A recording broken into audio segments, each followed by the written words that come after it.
ایک تو میں اس بستی کا رہنے والا ہوں، NTR نگر کا، یہاں کا رہنے والا ہوں، یہاں میں تقریباً 34 سال سے رہتا ہوں۔ اور دوسری حیثیت کیا ہے، میں جمعیت العلماء ضلع رنگا ریڈی کا پریزیڈنٹ ہوں۔ وہ اپنے آپ کو بولنا نہیں چاہیے، لیکن آج ضرورت ہے، اس لیے میں اپنے آپ کو ظاہر کر رہا ہوں۔ اس حیثیت سے بھی میں آپ کے سامنے گفتگو کر رہا ہوں۔ یہ ہمارے کچھ مطالبات ہیں جو میرے ذہن میں تھا کہ میں جو مطالبات آپ کے سامنے رکھنا ہے وہ ہمارے عزیزہ محافظ فخر الدین صاحب نے رکھے۔ یہ کمیونٹی ہال، بستی دواخانہ اور اس بستی کو مضبوط کیا جائے، ریگولیشن دیا جائے اس کے لیے انہوں نے سامنے بات رکھی۔ یہ بستی دواخانہ ہمارے پاس نہیں ہونے کی وجہ سے ضعیف لوگ، بڑے لوگ آٹو کر کے وہاں جانا پڑتا ہے۔ تھوڑا سا یہاں پہ اگر کر دیا جائے تو سہولت ہوگی، بڑے بوڑھے لوگوں کی دعا ملے گی آپ حضرات کے۔ اور اس سے ہٹ کر میں جمعیت العلماء کی طرف سے یہ مطالبات اب آپ کے سامنے پڑھ کے سنائے جا رہے ہیں۔ یہ مطالبات جو ہمارا ہے، مطالبات ہیں، یہ راہل گاندھی صاحب کے پاس بھی گئے اور سونیا گاندھی صاحبہ کے پاس بھی گئے، اور یہاں کے جو کانگریس کے جو ذمہ دار ہیں ریونت ریڈی صاحب کے سامنے بھی گئے۔ اور ایک چیز یہ ہے کہ یہاں یہ مطالبات کو انہوں نے کانگریس والوں نے اپنے مینیفیسٹو کے اندر دیا ہے، اس میں سے کچھ مطالبات کو رکھا ہے۔ اب اسی میں سے پہلا ایک مطالبہ ہے، مسلمانوں کو 4% ریزرویشن راج شیکھر ریڈی صاحب کے دور میں دیا گیا۔ پہلے تو 5 دیا گیا، پھر اس میں مشکل ہوئی، 4.5 کیا، پھر 4 دے رہے ہیں، اور اس زمانے سے چلتے آ رہا۔ لیکن اس میں مشکل یہ ہو گئی ہم کو، اور یہ جمعیت العلماء اس کیس کو فیس کر رہی ہے کہ اسٹے لے کے آ کے ہم چلا رہے ہیں۔ ہم ہماری جو آنے والی جو گورنمنٹ ہے ان سے ہم مطالبہ کرتے ہیں کہ 4% کو رکھنے کے واسطے، برقرار رکھنے کے واسطے اس کا کیس لڑے۔ ہم جمعیت العلماء والے لڑ رہے کئی سالوں سے، اور اس میں اسٹے لے کے آئے، لیکن اس کی پیروی جیسا حکومت کر سکتی ہے ہم اس طرح مضبوط نہیں کر سکتے۔ اس لیے جیسا کانگریس گورنمنٹ تھی اس سے پہلے، اور ہمارے جو صدر تھے پورے انڈیا کے مولانا اسد مدنی صاحب رحمۃ اللہ علیہ جب زندہ تھے، انہوں راج شیکھر ریڈی صاحب ان کو بلائے، وہاں سے بلانے کے بعد باغ عامہ کے اندر نام پلی میں وہاں ان کے سامنے فائل منگا کر راج شیکھر ریڈی صاحب نے دستخط کیے تھے 5% کے لیے، لیکن 5% نہیں 4% پہ پھر بات رکی۔ اب یہ 12% فلاں % یہ نہیں ہونے والا ہے، جو ہے کم از کم اس کو بچانے کے لیے ہم آپ سے ریکویسٹ کر رہے ہیں۔ اور دوسری چیز، SC ST جیسا لوگ ہیں ان کو جیسا ریزرویشن دے رہے، ان کو جیسے فیسلٹیز دے رہے، ویسے مائنارٹیز کے اندر مسلمز کو بھی 14-15% یہاں پر ہے، ان کو بھی دینا چاہیے۔ اور کوئی ایسے ہی کسی مذہبی آدمی، پروفیٹ محمد صلی اللہ علیہ وسلم ہیں، پھر اس سے ہٹ کے کوئی پنڈت ہے، بڑے آدمی ہیں جیسے کشن جی ہے، شنکر ہیں، اور بڑے لوگ ہیں، چاہے وہ مسلمز میں سے ہو یا ہندوز میں سے ہو، اگر ان کے شان میں کوئی غلطی کرتا ہے، کوئی گندی بات بولتا ہے، فوراً اس پہ ایکشن لینا، یہ ہمارا مطالبہ ہے، فوراً ایکشن لینا۔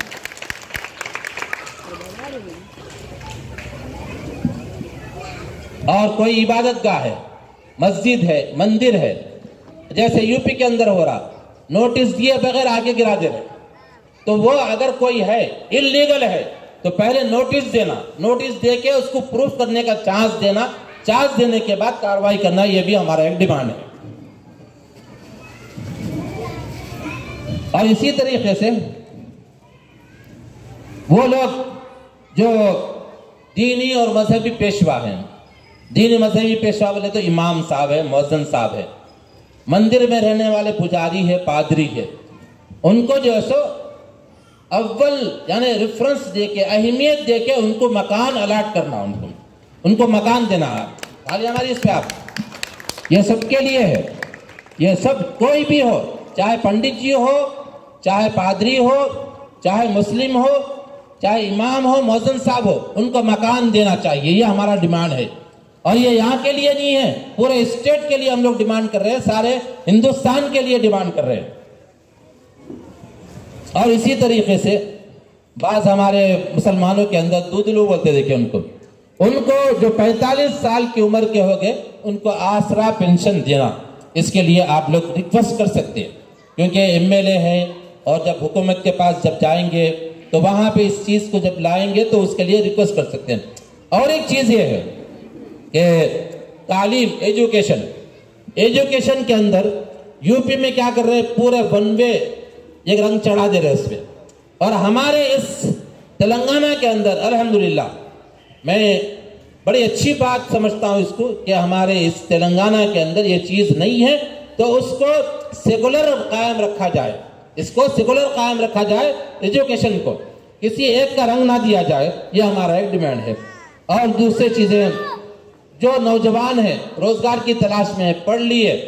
ایم اے کر لیے، بی اے کر لیے، پھر وہ لوگ جو سو انجینئرنگ کی تعلیم بھی حاصل کر لیے، لیکن ان کو مائنارٹیز کو فیسلٹیز کے نہ ہونے کی وجہ سے لوگ پریشان ہیں، ان کو لون دیا جائے گورنمنٹ کی طرف سے تاکہ وہ لوگ اپنے کاروبار کر سکیں۔ یہ ہمارے آپ سے مطالبات ہے۔ اور میں اس وقت میں ہمارے اسٹیٹ پریزیڈنٹ جناب حافظ پیر شبیر احمد صاحب نے، اور وہ میٹنگ میں بھی تھا، وہ میٹنگ میں رنگا ریڈی ڈسٹرکٹ سے پریزیڈنٹ کی حیثیت سے، اور ہمارے نائب پریزیڈنٹ بھی تھے اس میں، اور بھی لوگ تھے اس میں۔ میٹنگ کے اندر ہم لوگ گئے تھے تو اس طے کیا گیا کہ اس وقت میں ہمارے کو اور جو گورنمنٹ ہے وہ گورنمنٹ کیا دی کیا نہیں دی آپ کو معلوم ہے، بولے بہت اور دیے کچھ بھی نہیں، بولتے گئے، ہم لوگ بار بار بولتے گئے تو ان کو یعنی سخت جواب دیا گیا۔ لیکن ایک کانگریس گورنمنٹ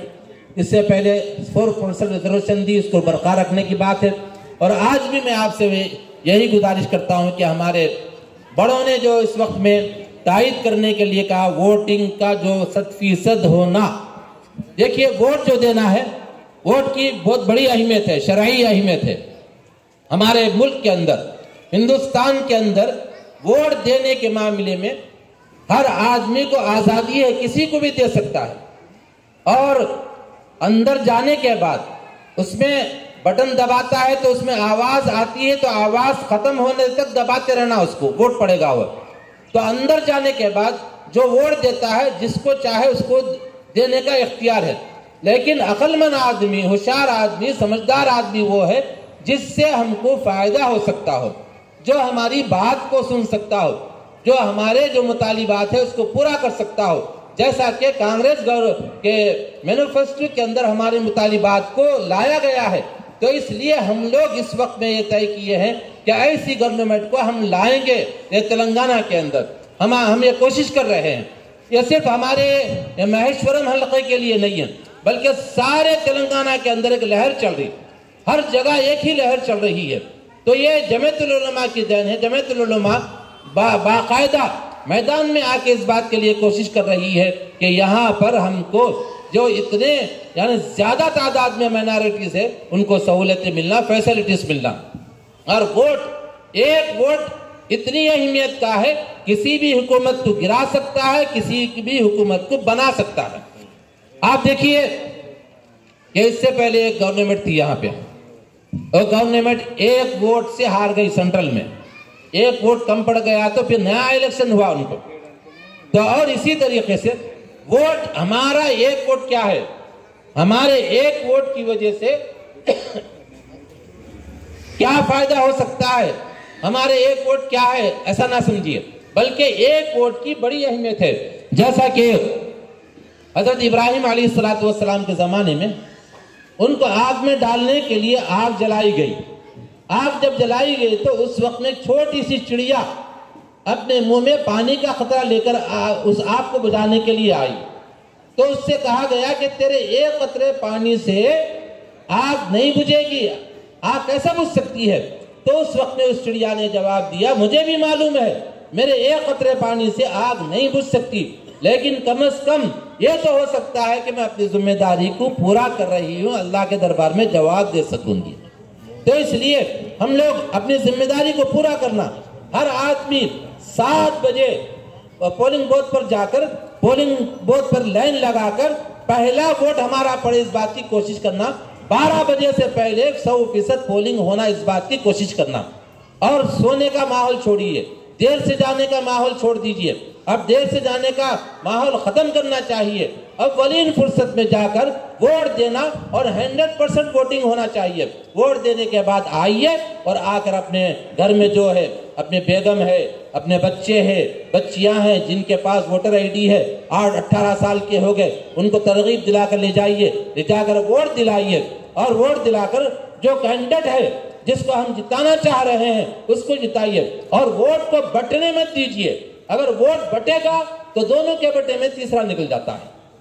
اس لیے کوشش کیجئے کہ ووٹ نہ بٹے، ایک جٹ ہو کر اکتائی کے ساتھ اس ووٹ کو استعمال کیجئے۔ میں آپ سے ریکویسٹ کر رہا ہوں، ہاتھ جوڑ کے ادب کے ساتھ میں آپ سے کہہ رہا ہوں کہ آپ ووٹ کو نہ بانٹیے، بلکہ ووٹ اولین فرصت میں اس کو استعمال کیجئے اور ہمارا ووٹ کہیں دوسرے نہ ڈال سکیں، اس لیے پہلی فرصت میں جا کر اپنا ووٹ کا استعمال کریں۔ یہ سوچنا بالکل غلط ہے کہ ہمارے ایک ووٹ سے کیا ہوگا، بلکہ یہ سوچئے ہمارے ایک ووٹ سے ہی پلڑا جھکے گا، یہ سوچ کے ووٹ کو ڈالیے۔ میں آپ سے گزارش کر رہا ہوں، اور ایک گزارش، جن کی عمریں 18 سال ہو گئی لیکن ووٹر آئی ڈی نہیں ہے، ووٹر آئی ڈی نہیں بنائے، تو اولین فرصت میں آج سے کوشش کیجئے۔ اب تو ووٹ نہیں دے سکتے، فہرست آ گئی، اس کی لسٹ آ گئی، لیکن 2024 میں جو جب الیکشن ہوگا جب آپ ووٹ دے سکیں گے، اس لیے اس کو بھی کوشش کیجئے۔ اور یہاں پر تلنگانہ کے اندر جو حکومت بنے گی